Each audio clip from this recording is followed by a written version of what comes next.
Marine reacts to SCP-939, also known as With Many Voices, and its object class being Keter, by TheVolgun. Now, as always, I'm going to be posting a link down in the description below to the original video and channel, so go ahead and make sure that you check them out. And just a few updates before we actually get into the video. I've been looking at the games. I'm trying currently some of the games just to see if they really work with my PC. My PC does have an issue in the past of just shutting off during a game. And sometimes when it doesn't, then when I start to record, it shuts off then. So really looking for see what kind of, if it's a power supply unit type deal or just kind of what's going on with my CPU. So I'm still kind of in the process of testing that out. Also, I am from now on going to be pausing the video when I do need a comment. That way, because I feel like I'm missing some information, and some people have also commented that. So I feel like it's probably going to be the best way to fully get what I'm trying to say across, but also I'm not missing information that might have answered the question or theory that I might have had. So getting on with this SCP, don't know too much about it. It's got on the thumbnail some kind of dog with claws and spikes on its back, it seems. So don't know too much about this, and as always, don't forget to hit that like button. It really does help me out a lot. Subscribe, hit that notification bell right there. That way you get notified every time I do upload. Sometimes even uploading twice a day. Typically working on them in the mornings and then releasing them in the late afternoon to late evening. So when you all get off work, you can enjoy these videos at your leisure. So without further ado, let's see what SCP-939 is all about. Good afternoon, everyone. My name is Dr. Miller, and the SCP we're going to be looking at today is SCP-939. Object Class, Keter. Special Containment Procedures.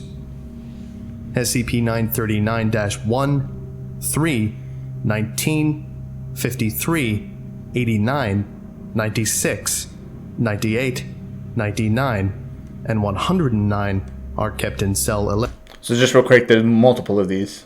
1163A or 1163B. 10 by 10 by 3 meter containment chambers within Armed Biocontainment Area 14. Both cells are environmentally regulated and negatively pressurized, with walls constructed of reinforced concrete. Access to these cells is regulated by an outer decontamination chamber and inner gas-tight steel security doors. Observation windows are constructed of laminated ballistics glass 10 centimeters in thickness, protected by a 100 kilovolt electrified mesh.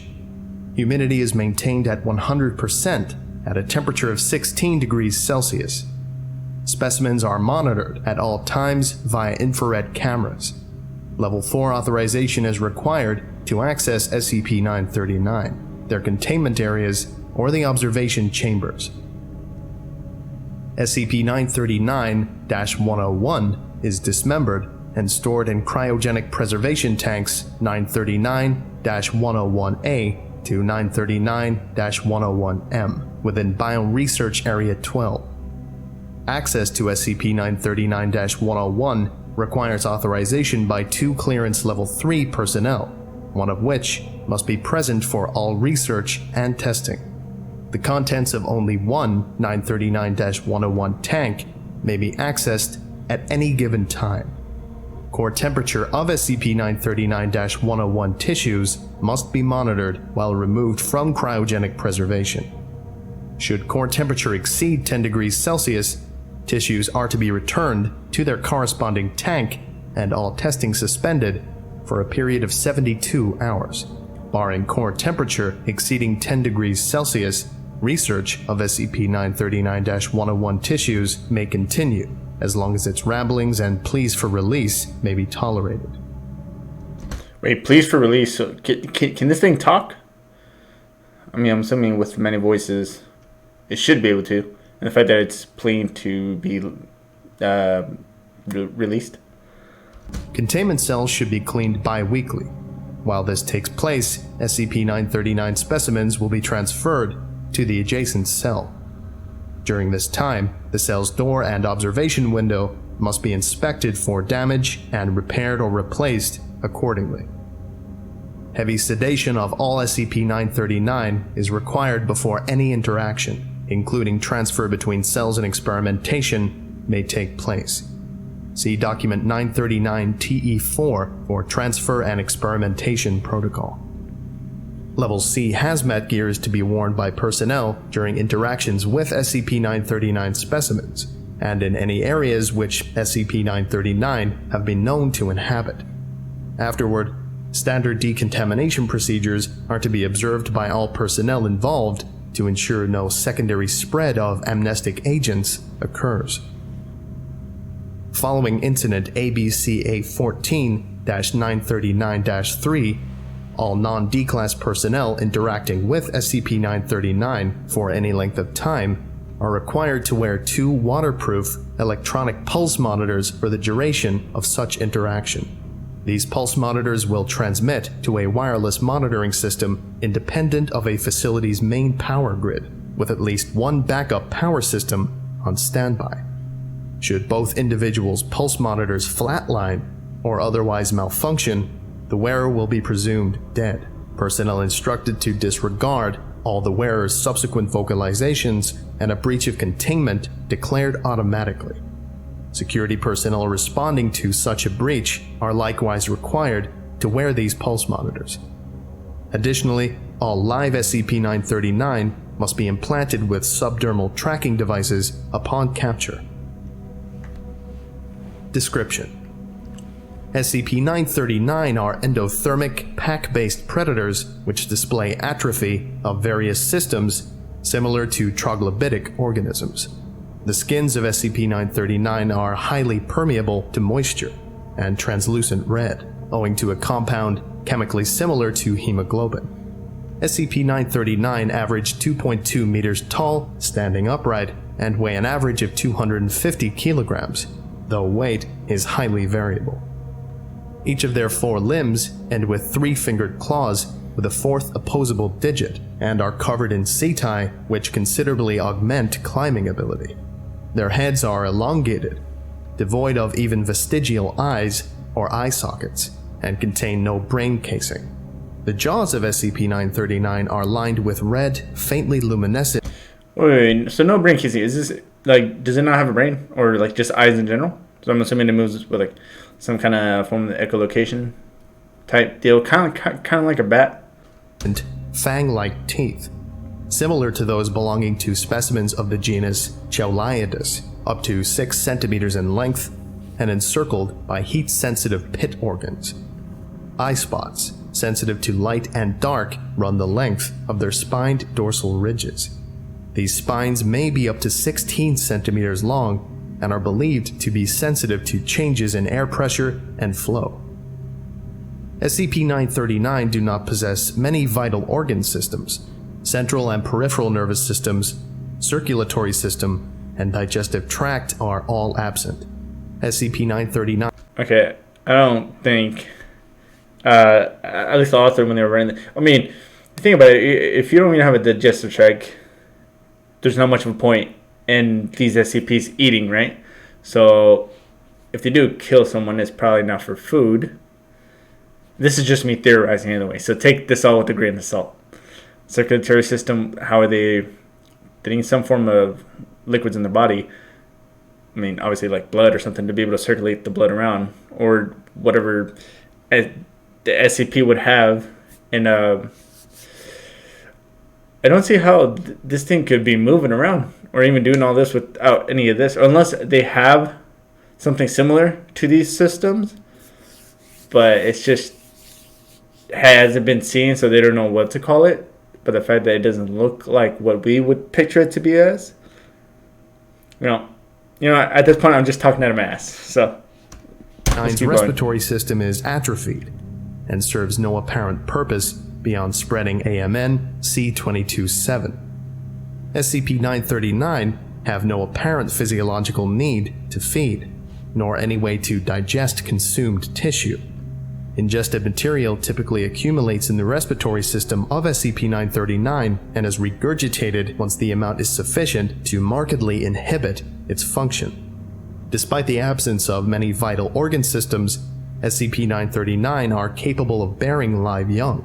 See Addendum 1016, 1991. SCP-939's primary method of luring prey is the imitation of human speech in the voices of prior victims.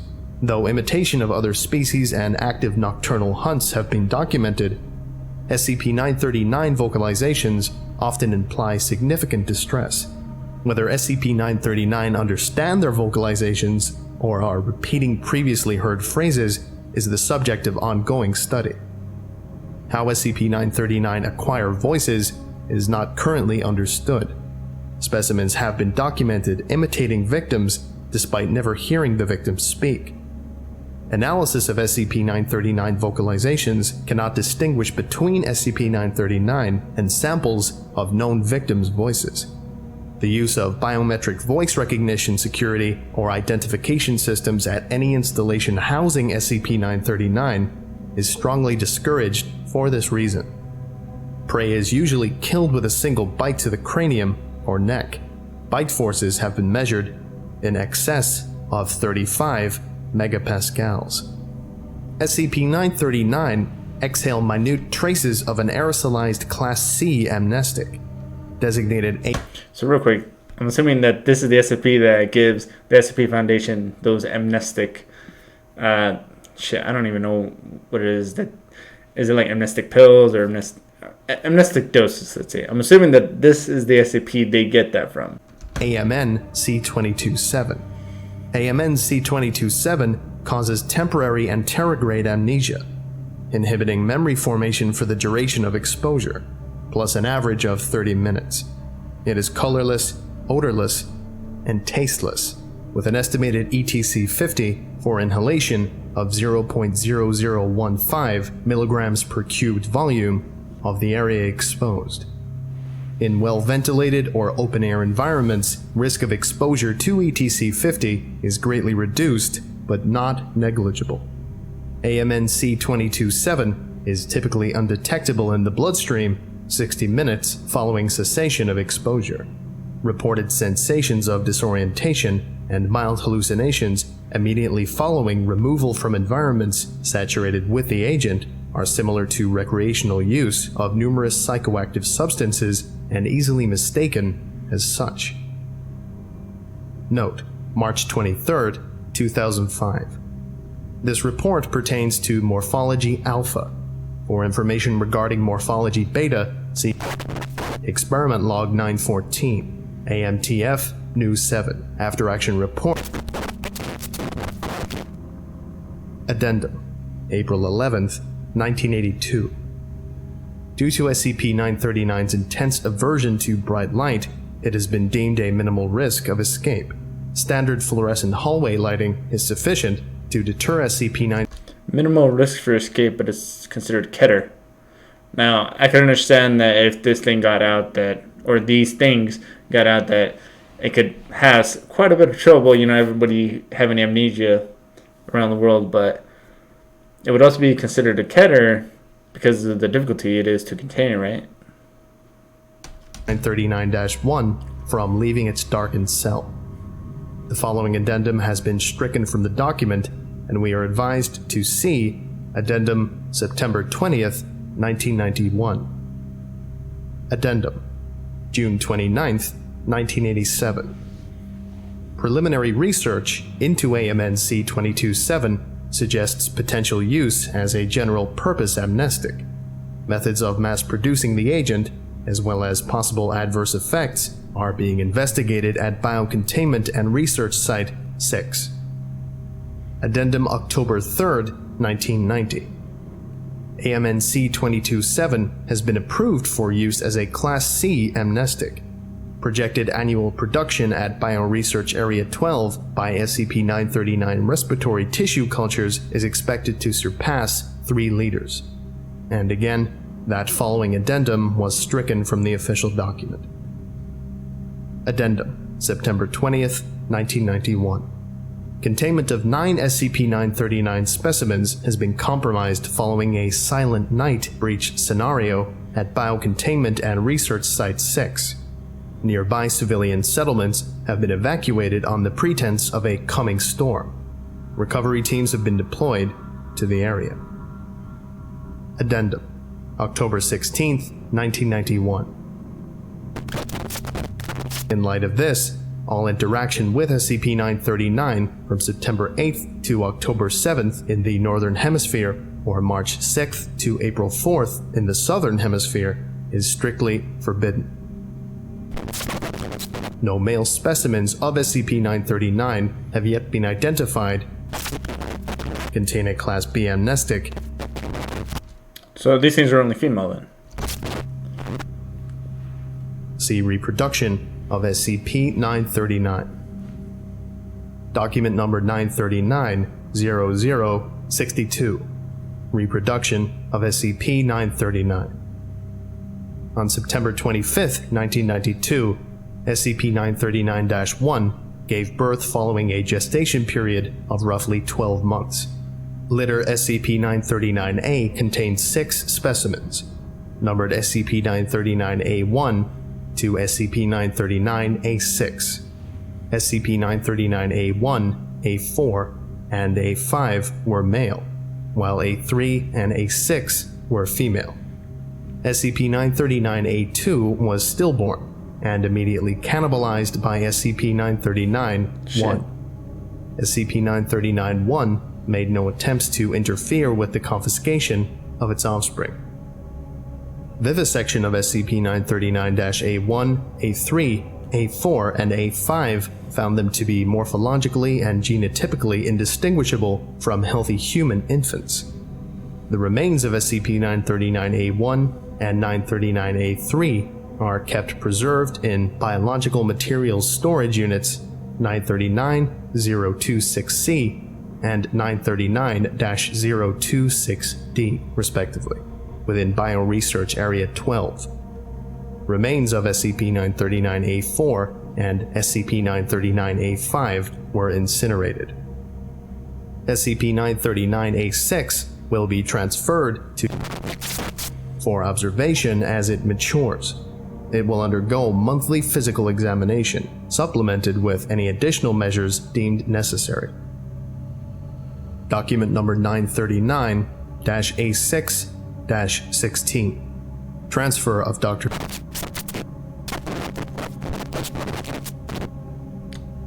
Note: March 16th, 1997. After overhearing numerous conversations between personnel, SCP-939-A6 has come to believe its name is Keter. Given the marked positive... It believes its name is Keter. So this thing is it can actually like think somewhat complexly.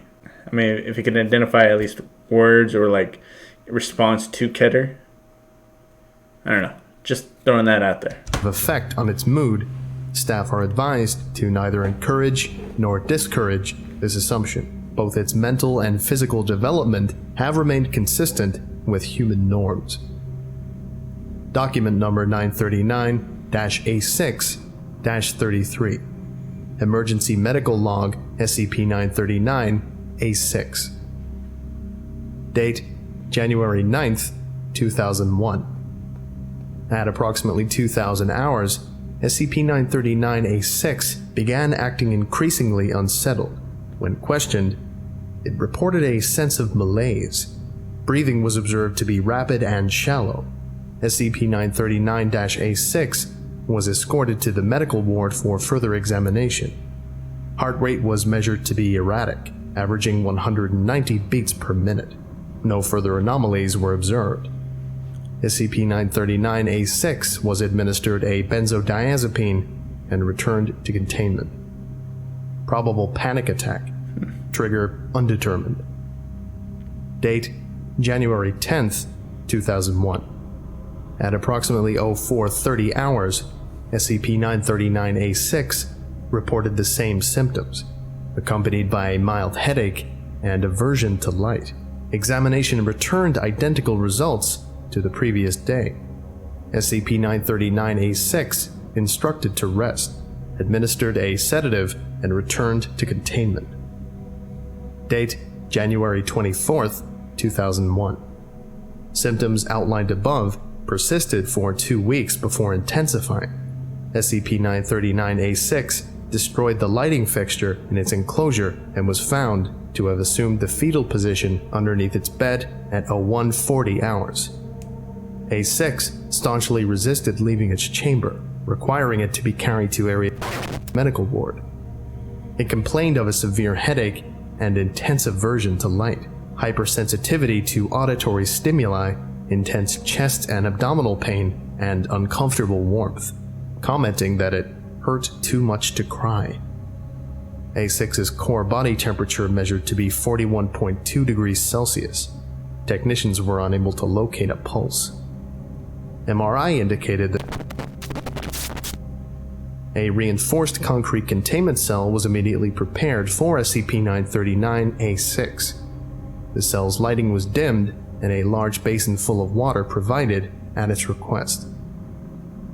Date: January 26, 2001. SCP-939-A6 immersed itself in the provided water basin and remained inactive for a period of approximately 41 hours, at which point it began violently tearing at its skin.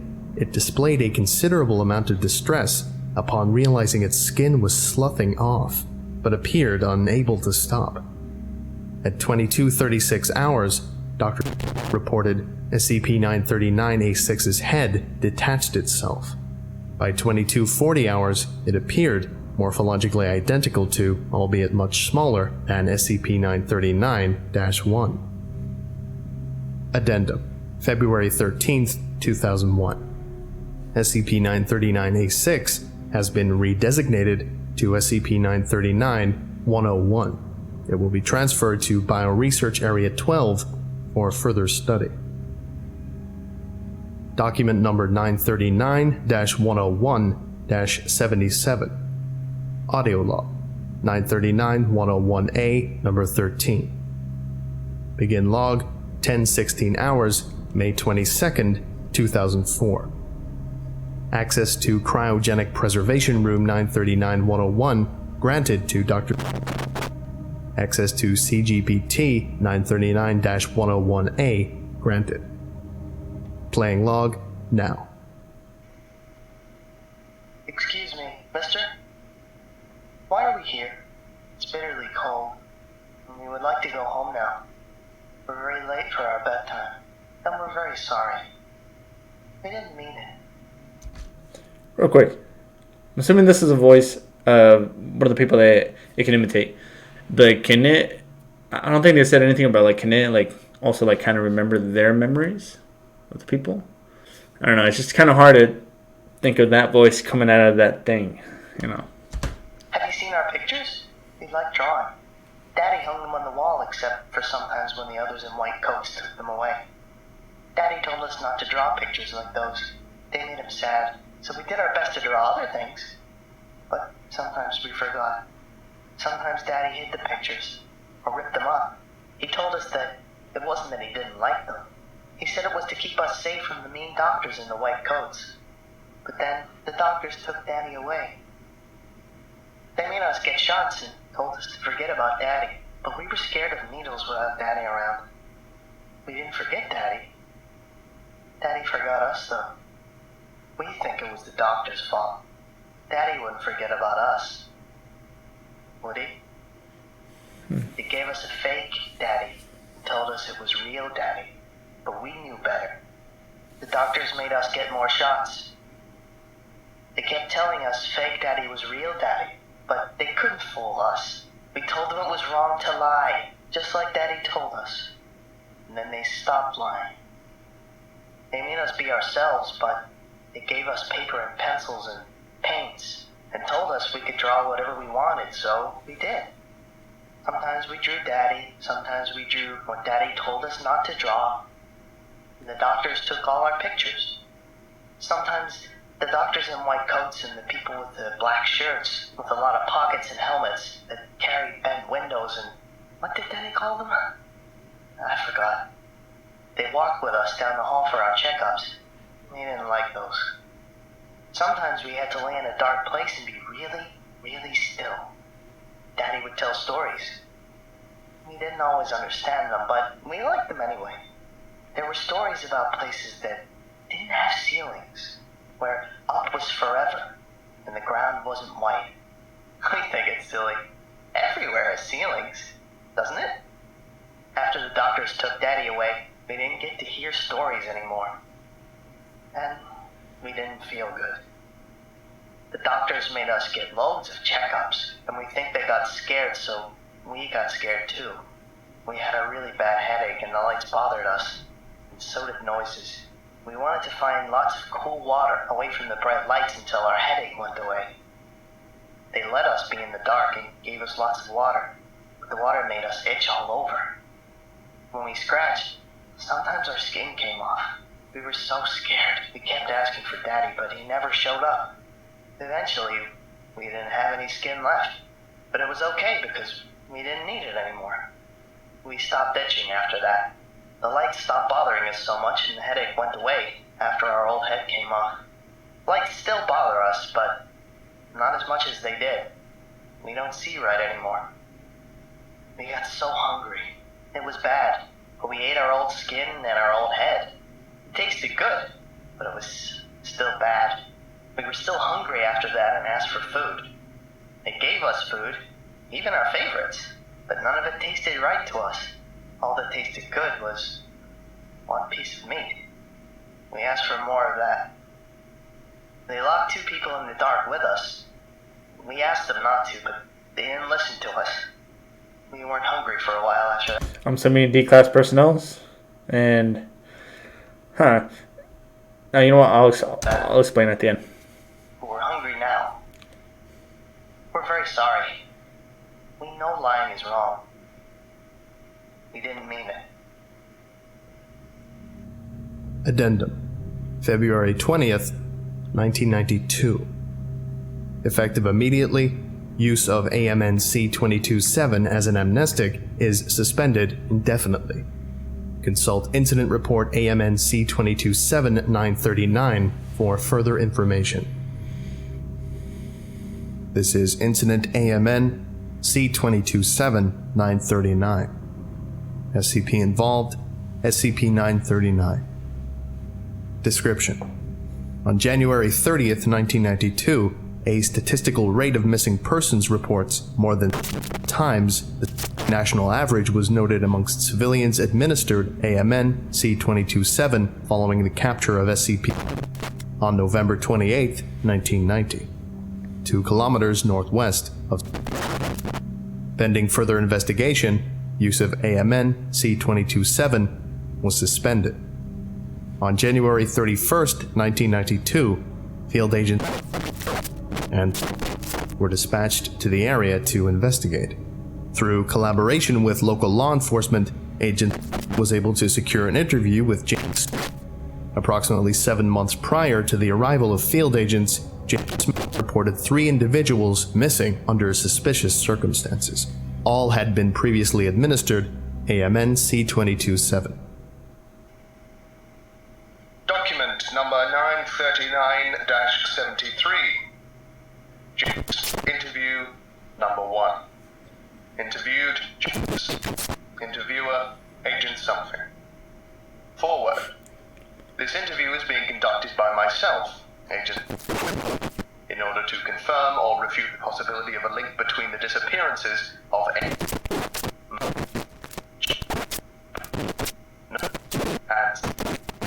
what reported by James on the 5th of June, 1991, and prior administration of AMN C-22-7 to all 4 named individuals on the 28th of November, 1990. Thank you for taking the time to meet with me, Mr. To begin, I'd like you to relate the events of June 5th in as much detail as you can. Okay. Got some friends, and we decided to go for a hike. Just sort of buck about in the woods, you know. It was a nice enough day out, and we had nothing better to do. I remember nothing seemed strange until I commented on a feeling of deja vu. Gave me a funny look, and she said she felt it too. We all did. Must have been the only smart one. He got creeped out and went home. The rest of us were curious and decided to look into it. I mean, when have you ever heard of 5 people all feeling deja vu at the same time? Can't say I ever have. Please continue. It got even stranger. The feeling of familiarity got stronger and stronger as we neared.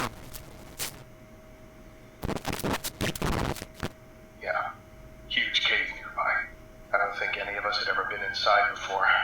We only had one flashlight, and it was dumb as hell in hindsight, but we went inside.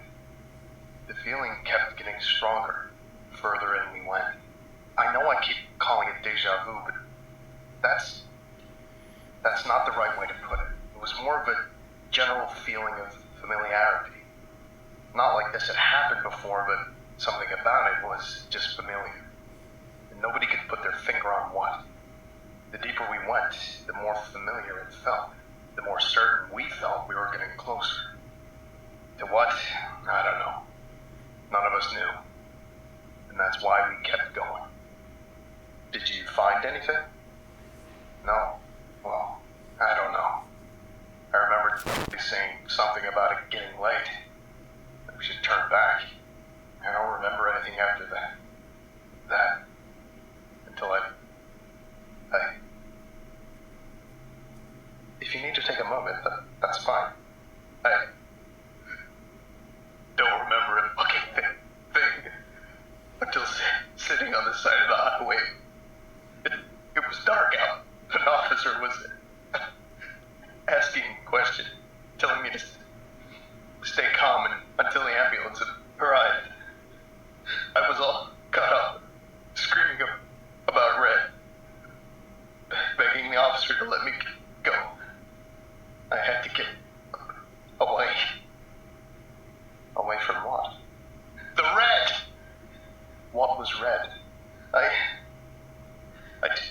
don't remember. What about your friends? They weren't with me. They think I did it. Won't listen to me. I was high on something. That I was coming down off a bad acid trip. Said I kept screaming at the ambulance, flashing lights, that they were gonna get me. I don't remember that. But Red makes me feel uneasy now.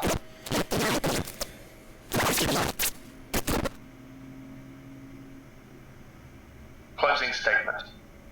My team is ill-prepared to investigate further. We will be returning in the morning to report our findings. A minimal cover-up should be necessary, depending on what's found, at least for this particular incident. To this end, I suggest Mr. Jones should be strongly implicated in his friend's disappearances. Following his conviction, he could be recruited from the prison system as clearance level 0 janitorial. That is fucked up. They're gonna let him take the blame for this, and then they're gonna use him as Class D personnel. Ugh. Staff and transferred to whatever installation can use him. Agent reported the possibility of an SCP-939 den in the area, and eradication detail was dispatched to investigate. SCP-939 presence was confirmed within and destroyed by February 6, 1992. On February 20th, 1992, Dr. confirmed the sensation of familiarity reported by James was solely attributable to a hitherto undocumented effect of a second exposure to aerosolized AMNC-22-7 following a first exposure of an individual to ECT. This sensation appears to act as a lure in those affected by AMNC-22-7, drawing them toward higher concentrations, most often centering around dens of SCP-939. Addendum. March 1st, 1992. AMN-C-22-7 aided tracking of SCP-939. We can use this. Anyone exposed to a concentration high enough for temporary anterograde amnesia to manifest can stalk them like bloodhounds, if they know how to identify the misplaced sense of familiarity for what it is. Based on Agent retracing of the route Mr. J.S. and his friends followed, we know to expect an effective range of kilometers if we use this form of tracking. No, it can't find individual SCP-939, but it can guide us to their dens. I recommend we brief a number of field operatives on this plan. Any willing would then be exposed to AMNC-22-7 under controlled conditions and dispatched first to the locations of AMNC-22-7 use on civilian populations. Any errant sensation of familiarity experienced by these operatives will be taken as identification of an SCP-939 den nearby and reported as such. Eradication teams will be dispatched to investigate, destroying these dens as they are located. After this has been accomplished, I believe the dispatch of these operatives to major population centers to facilitate their securing, coupled with standard monitoring civilian, military, law enforcement, and channels of information, is the best course of action to locate and exterminate SCP-939 in the wild. Dr. Okay. I think that about does it for today.